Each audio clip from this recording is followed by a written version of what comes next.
Good afternoon, good evening, good morning, wherever you are in the world.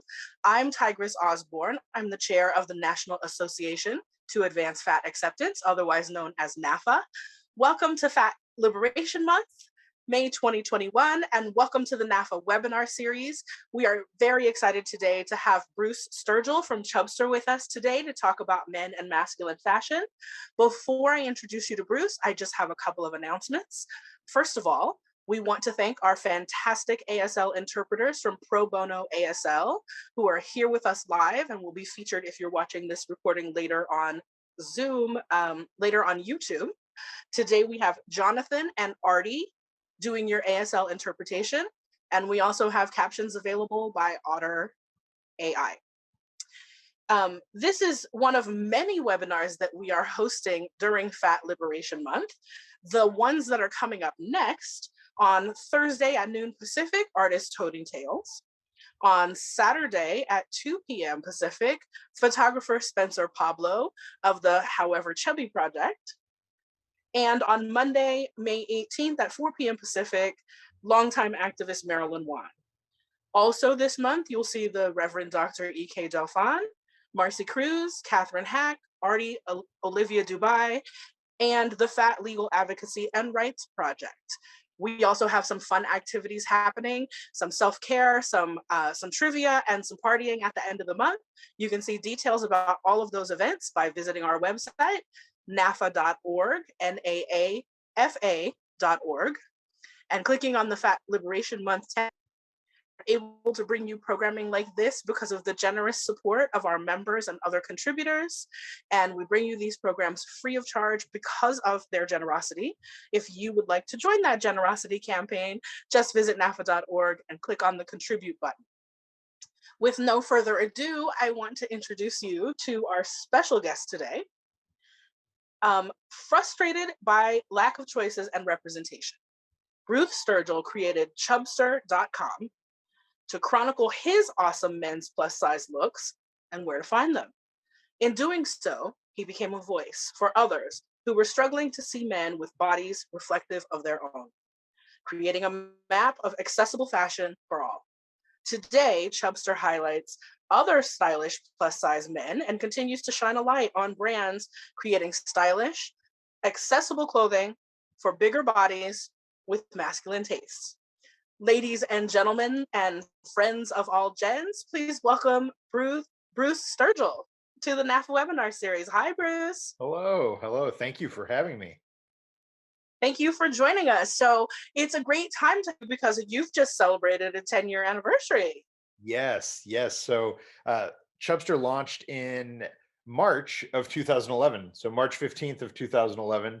I can't believe it's been 10 years. It's crazy to think that much time has gone by, but it's great. It's quite a milestone, and we're kind of celebrating it all throughout the year. So congratulations. And before we talk about what Chubstr is up to now, let's go back. So in your bio, you talked a little bit about what inspired you, but let's flesh out that story a little bit more. Who was Bruce before Chubstr? I was, way before I started Chubstr, I've always been a bigger guy. I was a chubby teenager. I had really focused on my career at the time. I felt like I needed to have this real specific career, and that was my only focus. And so I stopped thinking about the clothes that I wore. I had basically one or two things that I would just stick with, and I focused on work and did that most of the time through my 20s. I got to the end of my 20s and realized that there was more to life than work, and realized that I wasn't very happy with myself. I wasn't happy with the clothes that I was wearing because they weren't really, your clothes are such an expression of yourself. They're a part of your personality. They tell people who you are in a lot of ways. When you can find things that you feel good in that fit you. And I didn't have those things, and I was wearing ill-fitting clothing, and I was not happy with myself at the time. And I took a business trip to Washington, D.C., and I was in front of the White House, at the fence there at the White House, where I was able to have somebody take a picture of me. And Right. when I got the picture back and saw it, uh, I was really kind of just devastated. I just looked uncomfortable. I looked unhappy. Like it was like that fake smile, smile for the camera, just not, it just wasn't good. It wasn't good. And I started thinking about why that was and what made me feel that way. And I realized that I needed to make some changes. And one of those changes was really uh, trying to find clothes that I felt good in, that made me feel good about myself. Because when I was younger, that was something that I really liked. It was something that uh, a way that I expressed myself was through the things that I wore. And so I lived in the Midwest, in a small town in the Midwest at the time, and you could go to the mall.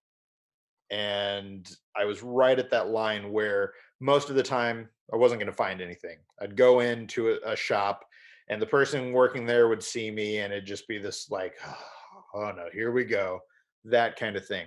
And so it was always a really bad experience. Not only did I leave empty handed, but I felt like I was overlooked by the person who worked there, or like I wasn't really afforded the dignity that you would expect. So I don't uh know if it happens to men in the same way, because I know a lot of mainstream men's stores don't have as much in terms of accessories. But what happens a lot of times if you go to stores that are directed at women and femmes is they just start asking you, like, if you're looking for earrings or if you're there to buy a gift card for someone or that kind of thing. Did you have that experience? Always the, are you looking for something for a friend, or are you looking for something for someone else? Always. And I'd be like, no, I just wanted to see what was here, in my size. And I got to where I kind of had a thing. I would go in and say, I'm looking for something for myself. I realize you probably don't have anything, but I wanted to take a look. So then you'd go back into the far corner where they kept all the extended size product, and I wouldn't find anything, or I'd get something and it wouldn't fit. And that happened over and over and over. And I got frustrated. And so I left and I would go to the big and tall stores. And the big and tall stores were selling clothes that would fit, but they were made for someone who was my dad's age. So I wasn't seeing myself reflected in that. It was a lot of like tall ex football players. I'm short and fat. And so I wasn't seeing things that were made for me. Right. And it was frustrating. So I left after this happened over and over, and I got frustrated and decided to start a blog on Tumblr to complain about not being able to find things. So And let me interrupt you there to ask a question. Um, when you talk about seeing that picture and feeling kind of demoralized about it, or going on these shopping experiences and feeling, really bummed out, what a lot of people's response to that would be in this culture that we live in, I need to lose weight. So what was it about you that made your response not I have to change my body, but I have to change the way I gain access to fashion? I think there were a couple different things. I think first and foremost, I was really raised, I guess, in a family that was like that felt like we should all be equal. We should all have options. Everybody should. Your size shouldn't dictate what options you have, the opportunities that you have, the clothes that you get to wear, those kind of things. And uh, those were always kind of things that we pushed back against. And so there was a streak within me that was angry about that and wanted to push back against it.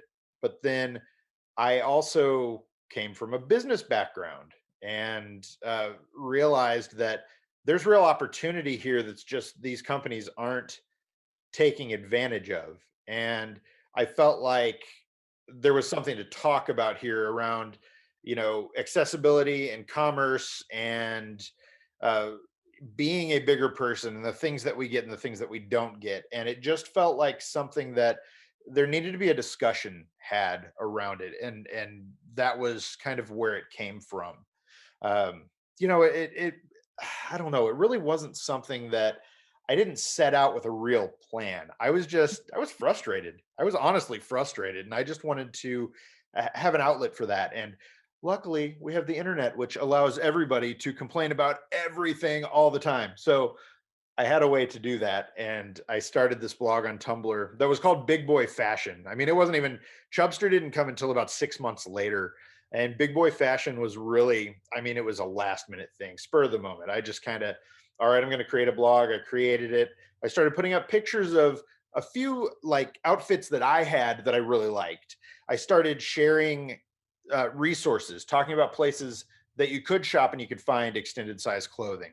I started calling out brands that weren't carrying extended sizes or that were making it difficult for you to find the stuff, whether in store or online. Because at that time, there were a lot of shops that would carry, 3X, 4X, whatever, and they hid them. You couldn't search, you couldn't use their search bar to select those sizes. So you had to go in manually and try to find the stuff. All of that was frustrating. It just kept being more and more of an issue. Not to mention that there was no size selection. There was not, you know, if you're a 5X and up, I mean, it's still hard. But then it was just like impossible. So there were all these things that I wanted to complain about and I wanted to call out.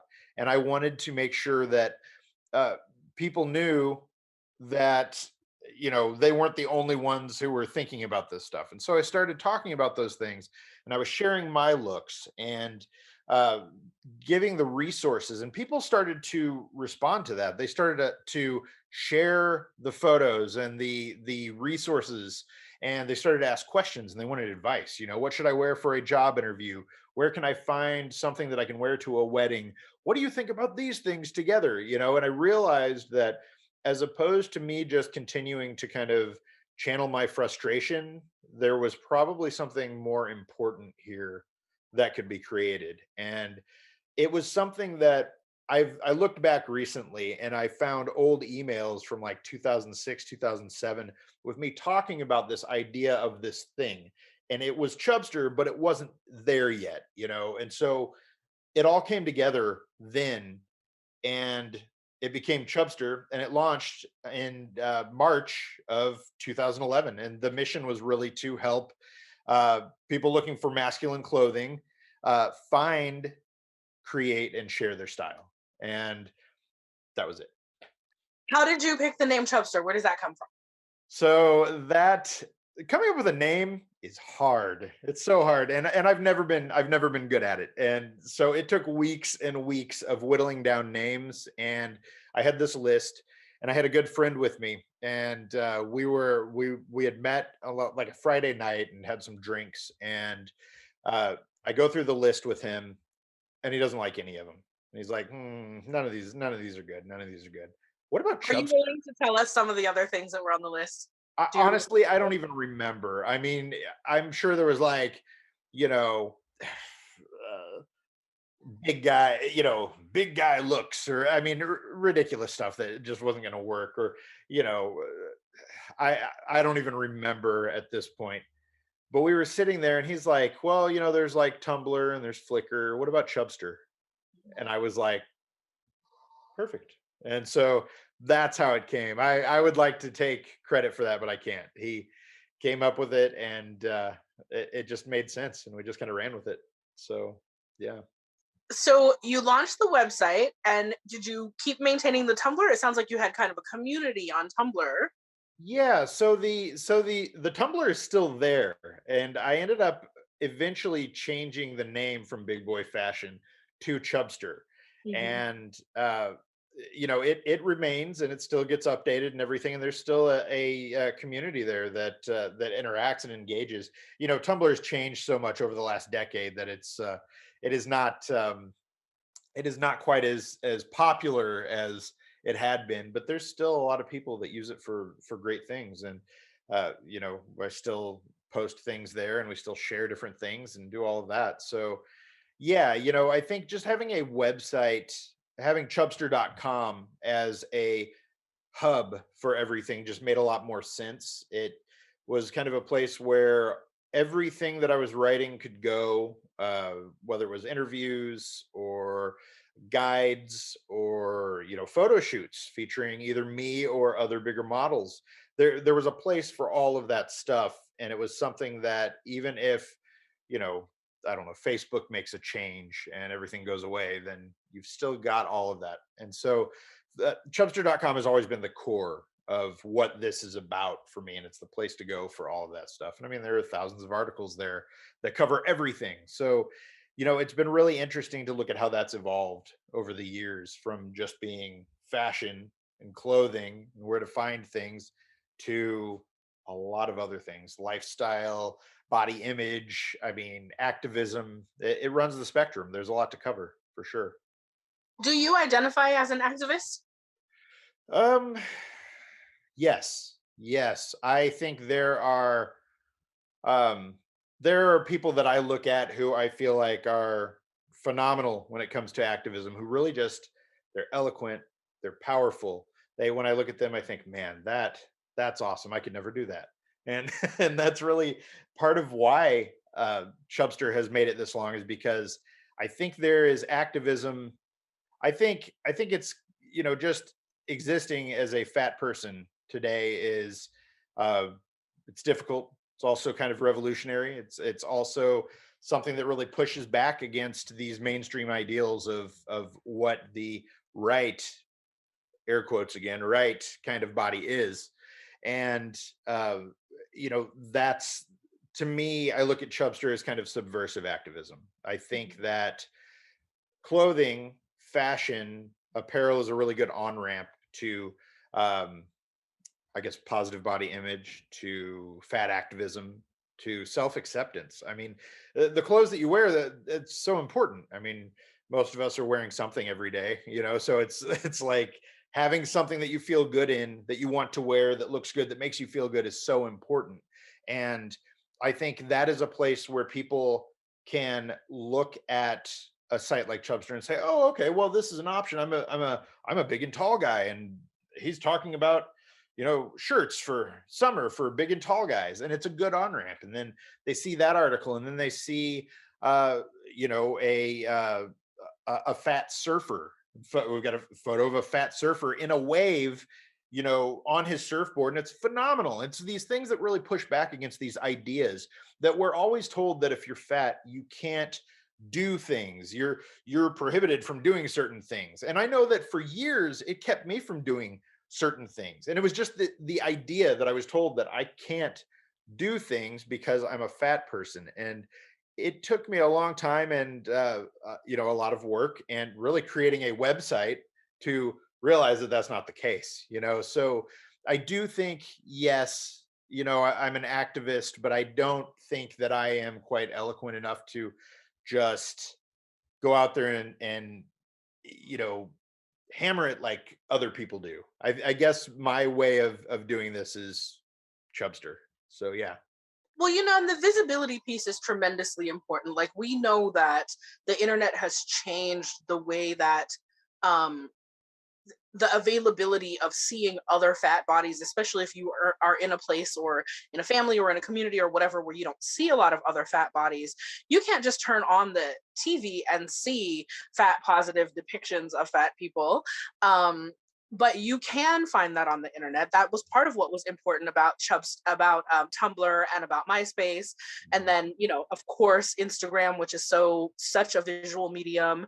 One of my favorite hashtags on Instagram is "fat visibility is activism," and it's just because that resonates with me so much. So what you do with just showcasing your looks and showcasing the other looks of men and masculine folks, I don't think we can belittle that. Like, and the piece you said about self-expression in fashion is really important, but also having appropriate clothing creates economic accessibility. And we know that fat people have been shown in research to be seen by others as less professional, or less presentable at work. And so I think if you have to do any of the fat activism things in the world, or any of the fat self advocacy things in the world, and you can't dress appropriately, that's actually a huge social issue, right? So Right. thank you for what you're doing. And were you one of the only people doing this in masculine fashion? Because we know that, even as hard as it is to see images of fat women, fashion is the place where relative to the rest of media, we see more images of fat women. But I hear from guys all the time, like that there's just still very much not enough with the men. So when you guys started, who else was doing this? There wasn't anybody doing this when I started. I couldn't find anything, and that was one of the reasons that I started doing this, is because I just wasn't seeing anything out there that reflected me, or I wasn't seeing any plus size men. The only thing that I can think of that I remember seeing, um, when I was starting this, I saw some photos on Tumblr from something called Fantastic Man magazine, and I don't even think it's around anymore. I don't think at that time it was even around. I think it had closed by the time the photos had made it to Tumblr, and it was a couple models that were where they were in swimwear, and it was like this black and white kind of shot, and it had like this old look, like a 1920s swimwear kind of look, and I loved the way they framed it. I loved the way it looked. The the guys weren't, you know, I feel like it might have been a little bit of a stretch to say that they were fat, but Hmm. it was the only thing that was even in the realm that I had seen that was close to that. And I knew that I wanted Chubstr to feature bigger people in photography, and either wearing the clothes that companies are trying to sell to us, or just enjoying themselves, being happy, looking like they're having a great life, because we don't see that. And even today, if you're in this community, you're seeing a lot of that, but if you're not seeing that. So that's one of the things that I always have to keep in mind, is that if you are one of the people who's on Instagram putting up photos of yourself and you're a fat person, it's easy to kind of fall into that, where you're thinking like, okay, I'm seeing a lot of this. I'm seeing more people, more and more every day. And yes, there are more and more every day, but there are people who are in small towns all over the world that aren't seeing that every day, and they're not seeing mainstream brands or publications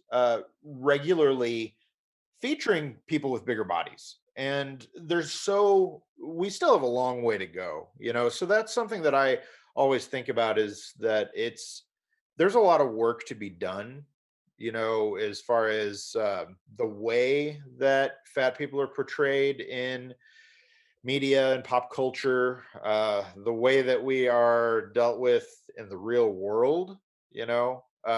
I was riding my bike.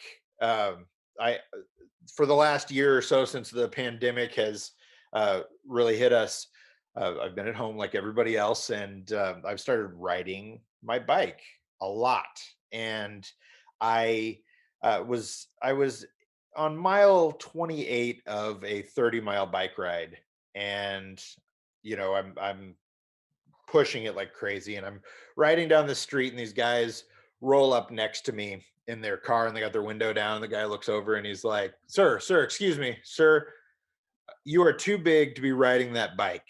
And I just looked at him. I'm like, I'm on mile 28 of a 30-mile bike ride, so I think I'm doing all right. But it just goes to show that, I don't get a lot of that personally, but it goes to show that that's like a light example of the things that fat people have to deal with on a regular basis. There's still work to do, and that's really what it comes back to for me. So you don't get a lot of that in real life. Do you get a lot of it on the internet? um, What's the troll life of Chubster like? what I will say is that the women's plus size blogs, they get it a lot more.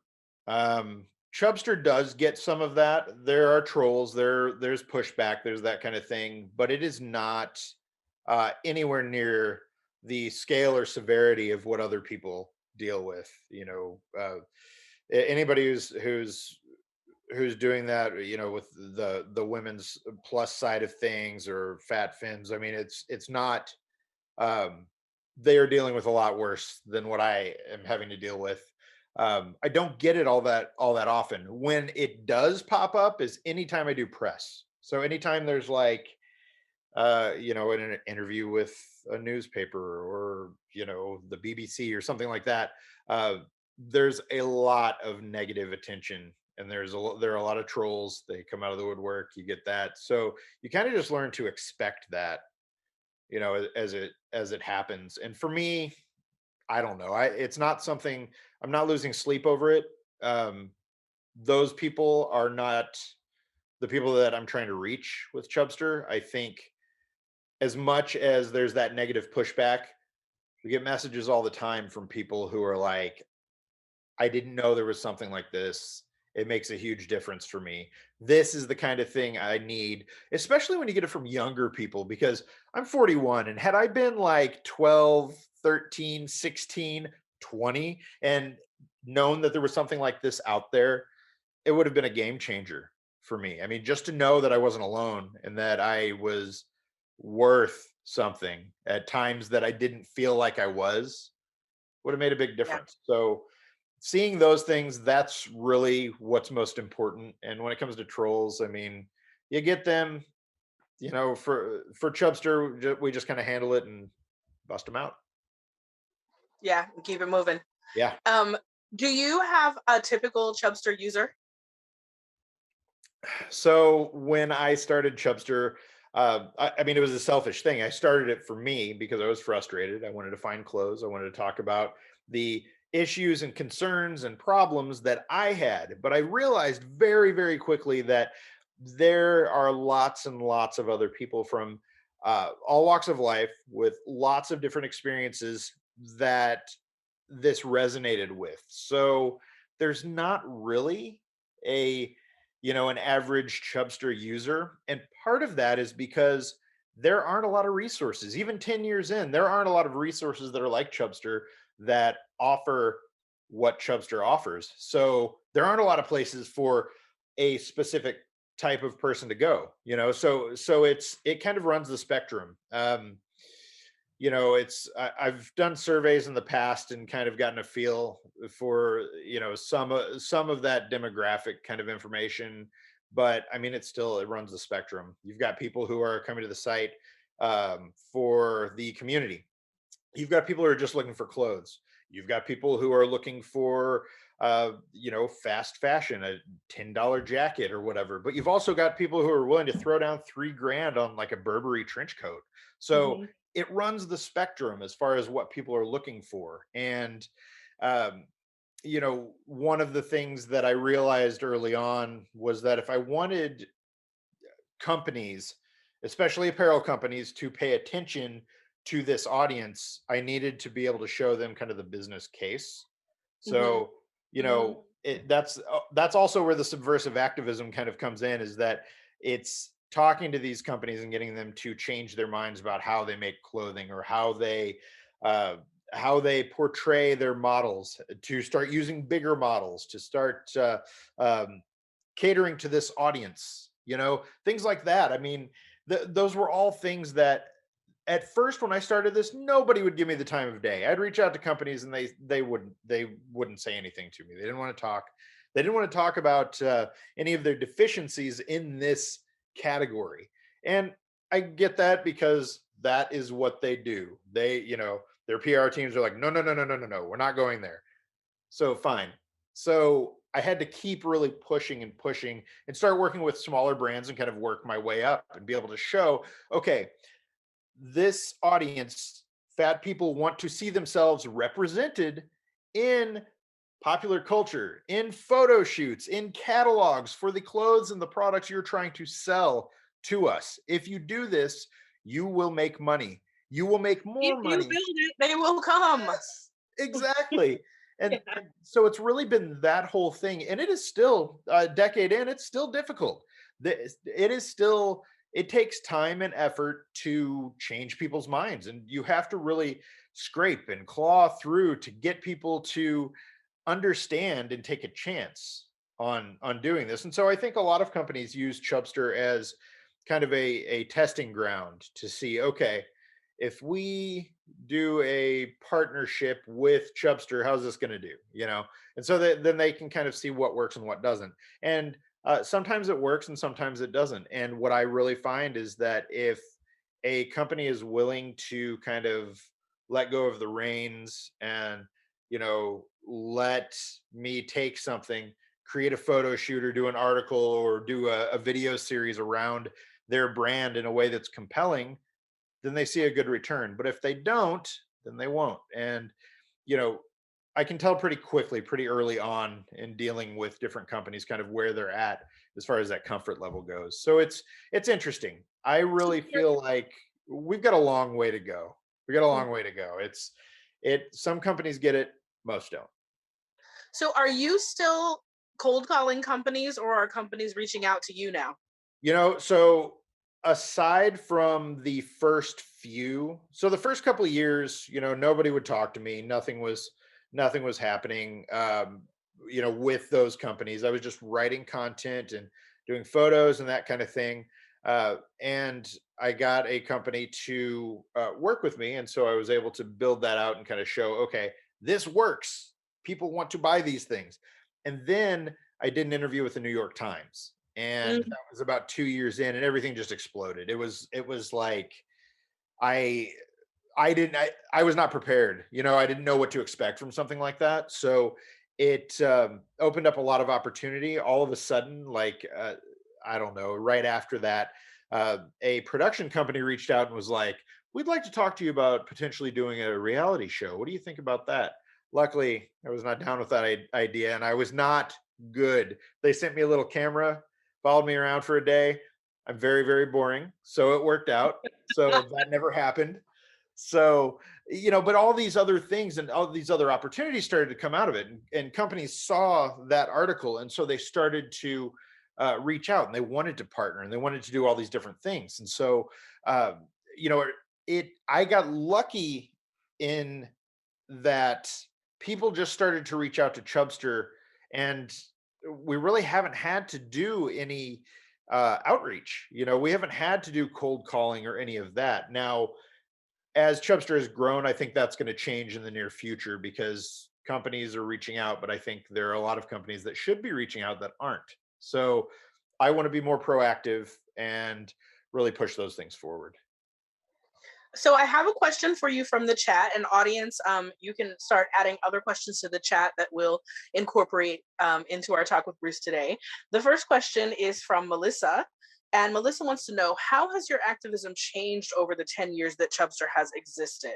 Have your actions, methods, or language changed as a result of the work that you've been doing with Chubstr? A lot has changed. A lot has changed as far as, again, when I started this, it was really me living in a small town in the Midwest, having an idea of what I thought this was going to be. I had a very specific and very clear idea of, okay, well, Chubster, it's going to be, a lot of guys who are exactly like me that are just having these experiences, trying to find clothes and trying to fit in and trying to exist in their fat bodies. And I very quickly realized that that was not the case. As people started to reach out, as early on, we would share photos of reader photos. They'd send in their pictures of looks they put together that they liked, which was really cool to be able to do that and show somebody else who was really happy about the way that they looked, the clothes that they were wearing, whatever their situation was in the photo, that kind of thing. And they were telling their stories, and their stories were all very different from mine. And so I realized that um, it is there's a big world out there and it's not just about me. And I tried to really pivot, I think, as far as uh, doing my best to share other people's stories, to show what other people's lives are like, the experiences that they've had, and how they're getting through things. And that is a really big focus of where I want Chubster to go for the next 10 years, is really telling other people's stories in a really compelling way. I think that there are so many people that are overlooked, and there are so many people who are just doing interesting things who happen to be fat, and I really want to spotlight all of that because I think that's also important, because we're always told when you're fat that you're lazy, that you can't do things. You're, like you said, uh, you get overlooked for jobs. It's harder to uh, to make money. It's harder to live and to fit in some cases. And I want to show that there are a lot of different people having a lot of different experiences. And yeah, I think that this first 10 years has really been me trying to build this thing up and it getting to a point where um, it makes sense to make it more about other people than about me. And I think over the last few years, that's really where I've tried to go. Early on, it was very easy because if I needed a fat model, here I was. And so it worked. So I could jump in, do a photo shoot, and be good to go. So yeah, I think as far as all of that goes, in the next few months, you'll start to see more writers with different backgrounds who are not me. You're going to see people with different experiences, writing articles, doing photo shoots, doing videos, some different video series. I am very excited to be able to do videos again. We had a really major plan in place for 2020 that the pandemic put on hold, because to do all the video stuff, you had to be around a lot of people. We all had to be able to be around each other, and that wasn't going to happen. So, 2022 is probably when we're going to get back to that stuff. But I'm really excited for it to incorporate more people that are not me. It's grown to a point where, um, it's good, but it's grown to a point where if I do one thing, then other things kind of drop off, and I can't do everything myself anymore. And I don't want to. I I have bigger goals for all of this, and I know what I want it to be. And so that's where I'm trying to focus. So, what advice would you have for somebody um, who is wanting to get started as a model or a designer or in the world of big men's and masculine looks fashion? Um, like, what's the first step? Yeah, I think there are a few different things. Advice for different people depending on what they're doing. So if you are thinking about starting a big and tall clothing line, a masculine clothing line, do your research. Make sure that you are making clothes for bigger bodies. Use bigger fit models. Think about the problems that bigger people have with their clothing. Can they move in it? Does it stretch? Is it going to fit and sit in the places you want it to sit? Does it look right on bigger bodies? Think about different body types. There are some brands that specifically do that, and they think about different body types, and they'll make something for um, people who carry most of their weight in their stomach, or people who are shaped in different ways, and they have different fits for those different body types. That's great. I understand that not every if you're starting a big and tall brand, not everybody can do that. That takes a lot of money, that takes a lot of time and effort. But think through what your customer needs. Make sure that fit is there. Make sure that style is there. Honestly, one of the things that people who are coming through Chubstr and reaching out, what they're looking for are a lot of they want the mainstream stuff. They want the stuff that they're seeing it on smaller bodies, but in their size. And there's no reason that we shouldn't have that stuff. And it's still very difficult to find brands that do that or that do it well, because there's still this idea that this is an audience, that fat people don't want that stuff and that they aren't willing to buy those kind of products. And that's absolutely not true. So uh, I would encourage anybody who is listening to this to, if you're thinking about starting a clothing line, please do. Please do. We need them, especially when it comes to masculine fashion. There's a lot missing. It's still very early days. And if you do it and you do it right, it can be very successful, and it can be something that's pretty awesome. So yeah, I would definitely say look at what you can do. If you're looking at writing and you're getting in this area, which is very different from making the clothes, um, write about the things that are important to you. Write a lot, a lot, a lot. Write as much as you can, and uh, know that it's going to take time. If you're looking at kind of getting started and you're trying to find your place in all of this, reach out to, you know, publications like Chubstr. Reach out to Chubstr, or I mean, there are tons of other, plus size blogs out there. Um, maybe not as many for the masculine stuff, but reach out. I'm always looking for people to write. So, um, you know, just write about the things that are important to you.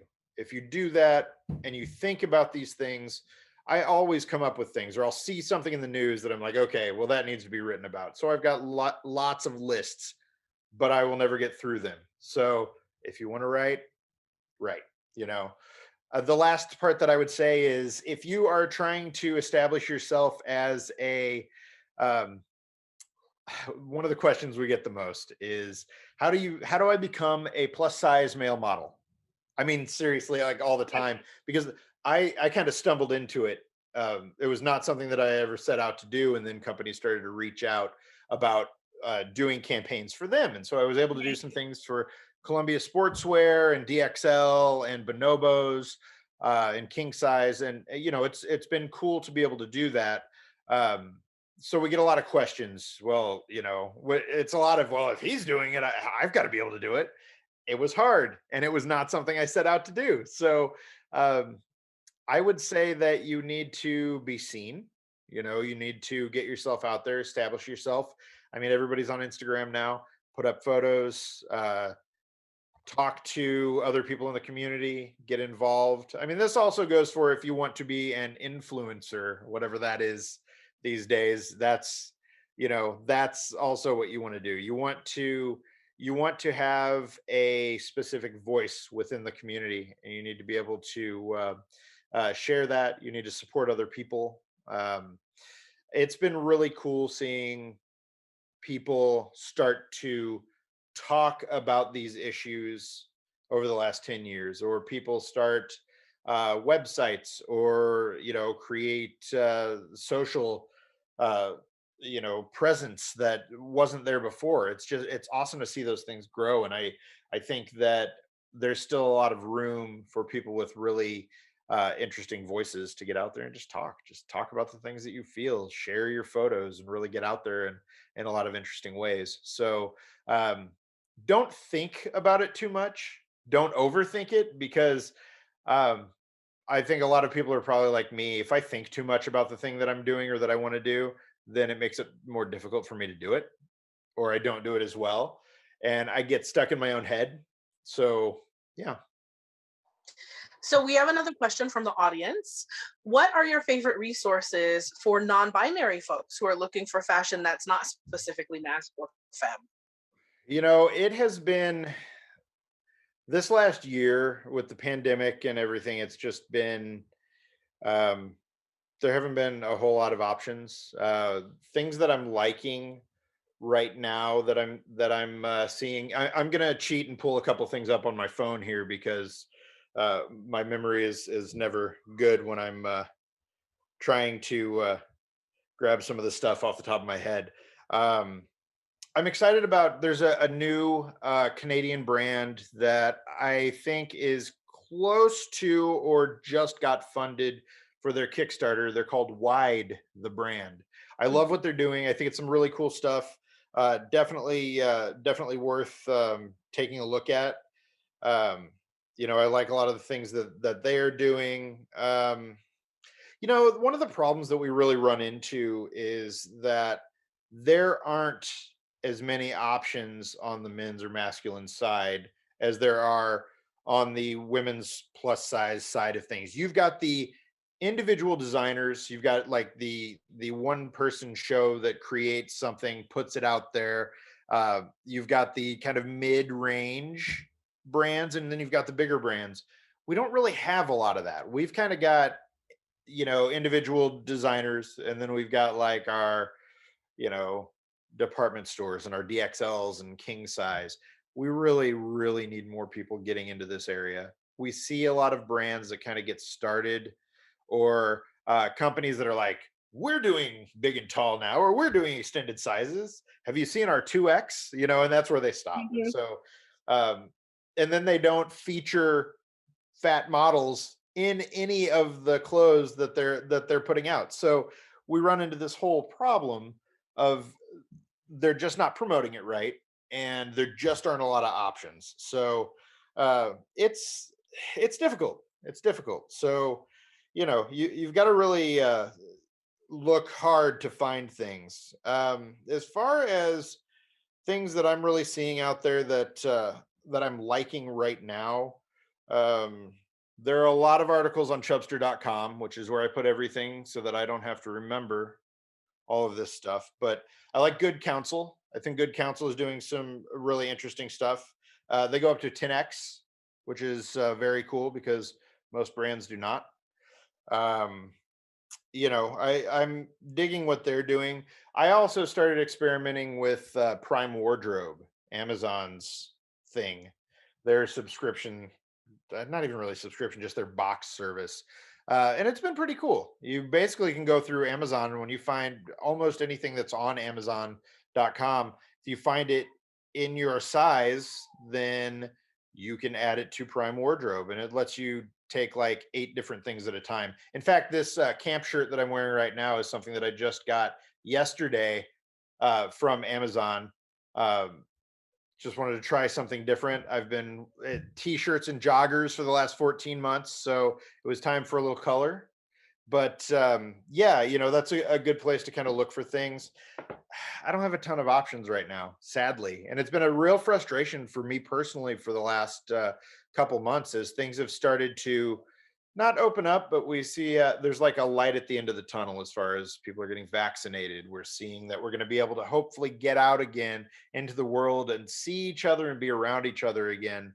Uh, I don't feel like I feel like options are kind of going the opposite way. Instead of there being more options, there are less established brands aren't that are deciding not to carry as many sizes, or that are changing the way that they are creating clothing for bigger bodies, so they don't necessarily fit as well for a variety of bodies. It's disappointing right now, and I'm sad about that. But on the other hand, I'm also getting a lot of outreach through Chubster from people who are like, I've been at home for 14 months and I've decided to start a clothing brand. We're going to do this or that or this, and so we're seeing that. And that's great. We want more of that. Uh, it just feels like we have a long way to go. I'm excited about the progress that we've seen and that has been made, but it just still feels like we have a long way to go. So, not a great answer, but that's it. We have time for maybe one more question from the audience if anyone wants to put a question in. While I give you time to do that, I just want to say, in response to that last question, one of the brands that I see that does great stuff that I think they maybe use the term unisex, but I see a lot of folks I follow online who are genderqueer or non-binary really loving on Tomboy X. And they do I think up to 4X, and they are mostly known for their undergarments, but they do tees and tanks, I think, and I maybe are coming with some loungewear soon. So I would check them out, and I would see who is using their hashtag, because I notice a lot of the non-binary folks that I follow on Instagram really love them, and I think they create some community around LGBTQIA folks too. Yeah, Tomboy X does some great things. Yeah. Okay, so last question from the chat. If you had an investor wanting to fund an area of masculine plus size market that is not currently being served, and a designer who was ready to play in that area, what would you encourage the designer to work on? It might be easier for me to say, here's what you shouldn't work on. I think there are a lot of people who are doing t-shirts right now. I think there are some good things. And this is not to say that somebody couldn't come in and do a t-shirt and knock it out of the park. But I would say that what we are seeing a lot of right now, we're seeing a lot of t-shirts. We're seeing underwear. We're not seeing a lot of other things. I want more shorts. I really want shorts. I want more shirts with, more, they call them novelty shirts. I want more patterns. I want things that stand out, things that are modern, that have a unique look, that have a point of view.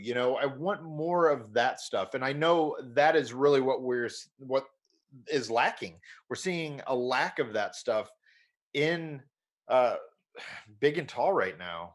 Plus size, extended size, whatever you want to call it. Everybody calls it something different. We're not seeing as many of those things.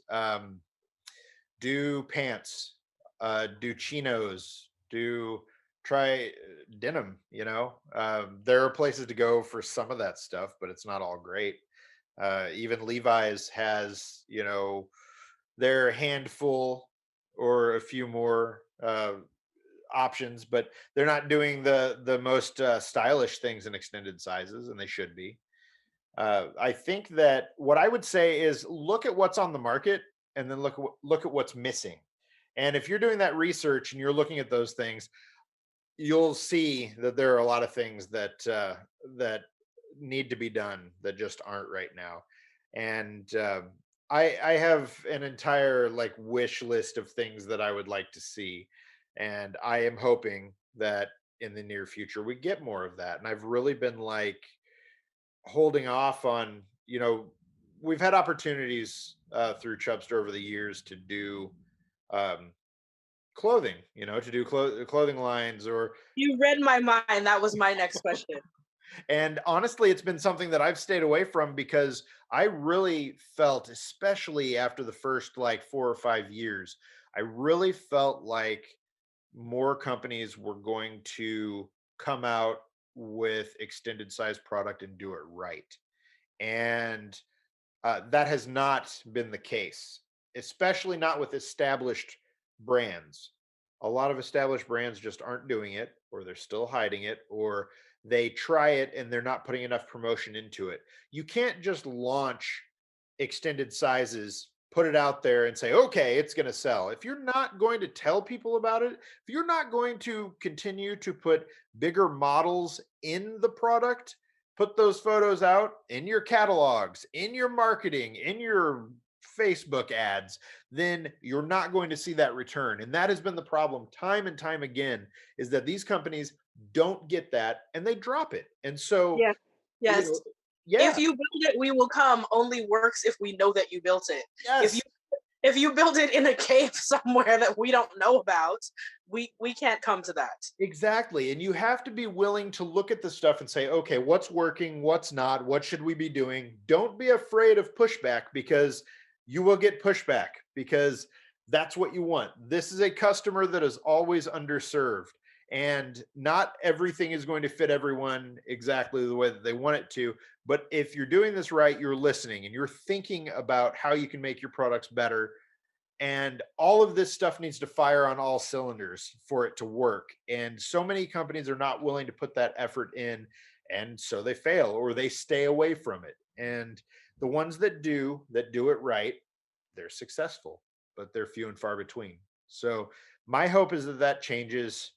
um, I think that we are at a point now where if it is not going to change, you have to do something about it yourself. So I would encourage anybody watching this to try. You want to start a clothing line, do it. You want to fund somebody who has a cool idea for how to make something that's missing in the market. There's a lot of stuff that's missing in the market. There are lots of things on the masculine side that we just don't have. And it's not always going to be easy for sure, but it's worth it. So try. Bruce, is there anything we didn't ask you about today that you really think we need to know about masculine fashion or about Chubstr or about you? I don't think so. We've covered a lot of ground. I'm still surprised by all of the amazing things that have come out of doing this, the amazing people that I've met, the opportunities that I've had, the things that have grown out of this, and the community of people that get something out of this thing that I started on Tumblr because I was frustrated. And I am very excited to see where this goes for the next 10 years. I am really looking at growing this out and bringing in more people to turn it into something a little different. Taking the core of what's important here and just growing that. So, um, yeah, I mean, I thank you for everything you're doing and for letting me talk about it. I mean, I certainly would never have guessed that I'd be doing something like this, 10 years ago. That never would have crossed my mind. So it's pretty awesome. Well, we are really grateful for your love and labor in this area and all the ways that you highlight fat visibility through your work. And y'all heard the man. He said he's looking for some more voices. So if you are interested in any of these aspects of fashion that Bruce talked about, you should reach out. What's the best way for them to reach out to you? Yes, so you can use the contact form at chubstr.com. There's a chubstr.com/contact. There's a form there. You can reach out that way. Uh, Go to any of our social channels. It's at Chubstr everywhere. So somebody will get back to you, and we can talk. Definitely, I'm definitely looking for more writers. I really want to amp that up. So if you have something you want to write about and you have uh, something that you think would make for a good fit, please reach out. Fantastic. And we should say, for folks who are listening and maybe not looking at this, that Chubstr is Chubstr, no E. That's right. And so we want to thank Bruce Sturgell for being with us today for the NAAFA Webinar Series. Once again, we want to thank Jonathan and Artie from Pro Bono ASL for their interpreting today. And we want to thank you all for being with us.